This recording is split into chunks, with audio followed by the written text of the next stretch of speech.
میرا نام سر شاہد ہے اور میں ایک اسٹوڈنٹ ہوں، کمپیوٹر کا بھی اور اکاؤنٹس کا بھی۔ میں حال ہی میں یوں سمجھیے کہ قرآن پاک کی طرف رجوع کیا میں نے اور اس کو سمجھنے کی کوشش کر رہا ہوں، لیکن ایک عجیب سی بات یہ آ رہی ہے کہ اتنا زیادہ میٹر موجود ہے قرآن پاک کو سمجھنے کے لیے بھی کہ اس کے کوئی بنیادی اصول سمجھ میں نہیں آ رہے ہیں کہ انڈرسٹینڈنگ اس کو کیسے کرنی چاہیے، سٹیپ وائز کس طرح اس کو سمجھنا چاہیے، آیا کہ ناظرہ اس کو کرنا چاہیے، احادیث سے اس کو سمجھنا چاہیے یا کیسے؟ کیونکہ اگر ہم احادیث کو بھی اٹھا لیتے ہیں پڑھتے ہیں تو کچھ علماء کہتے ہیں جی کہ احادیث کے بارے میں بھی یہ ہے کہ کچھ ضعیف ہیں یا حسن ہیں یا اس کا مطلب کسی خاص وقت کے لیے تھا۔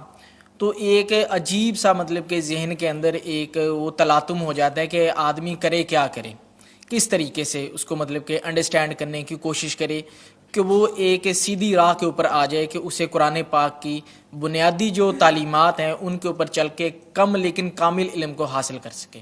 قرآن مجید کی طرف آپ کا رجوع ہوا ہے، توجہ ہوئی ہے، اس کو اللہ کا بہت بڑا فضل اپنے اوپر سمجھیے، اور جب اللہ کا فضل ہو تو پھر اس کا شکر بھی ادا کرنا چاہیے اللہ کے جناب میں۔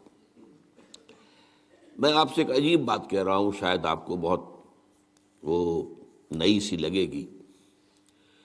قرآن کو ایسے پڑھیے جیسے بدو پڑھتے تھے۔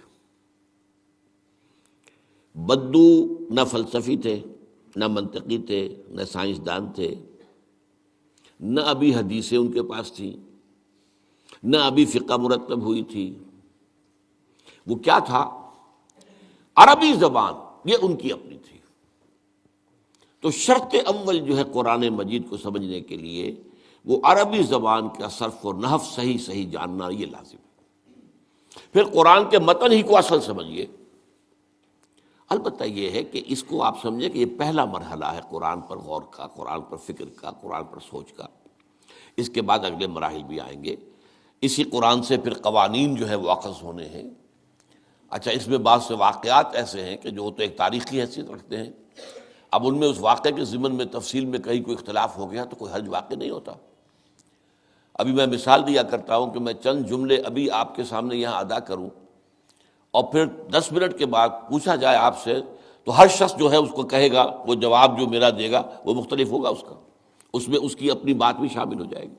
اور سوچ میری بات سنتے ہوئے بھی جو اس کا سبجیکٹو مائنڈ ہے وہ اس کے اندر اس وقت حاضر ہوگا، وہ اس سے اس کوئی نہ کوئی نتیجہ از خود اپنی اس سبجیکٹو مائنڈ کے حوالے سے حاصل کرے گا، وہ بیان کرے گا۔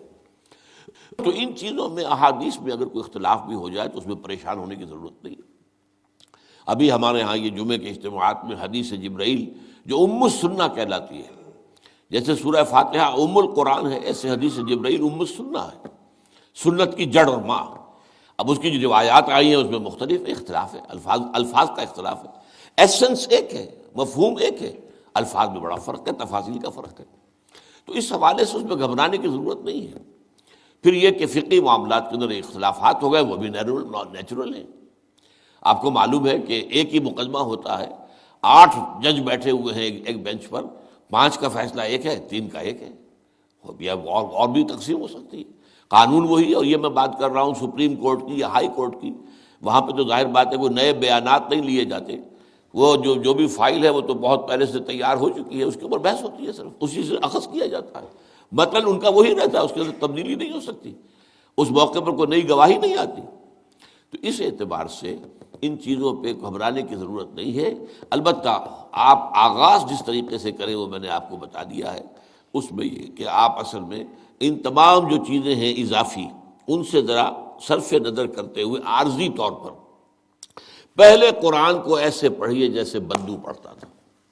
اور وہی بات تھی کہ بدو پھر جس طریقے سے موٹیویٹ ہوا ہے، بدو سے مراد میں صحابہ کو عام طور پر لفظ دے رہا ہوں، یہ ان کی اس کے لیے وہ نہ سمجھیے کوئی توہین کی بات ہے، مطلب یہ کہ میں اس معنی میں کہہ رہا ہوں کہ وہ لوگ فلسفی نہیں تھے، کوئی پڑھے لکھے لوگ نہیں تھے، بلکہ امت کا نام ہی ہے یہ جو ہے امیین، ان پڑھ لوگ، ان پڑھ، ان لیٹرڈ ون، حضور کی شان بھی یہی ہے، امی ہے۔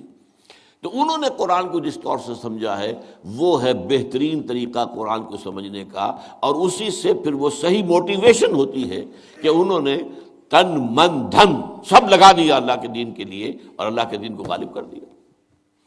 بحثوں میں پڑھ کر اور وہ جو باریکیوں میں پڑھ کر اور بال کی کھال اتار کر اور منطقی طور پر تجزیہ کر کے اور فلاں احادیث کے تقابل کے اس میں پڑھ کر علم کا تو اضافہ ہوگا، لیکن وہ انسپریشن اور موٹیویشن جو ہے وہ اس کے اندر نہیں رہے گی۔ میرا نام محمد ہارون رفیق ہے، اور ہارون رفیق جی، اور لوہے کا کاروبار ہے میرا۔ جی، لوہے کا۔ جی۔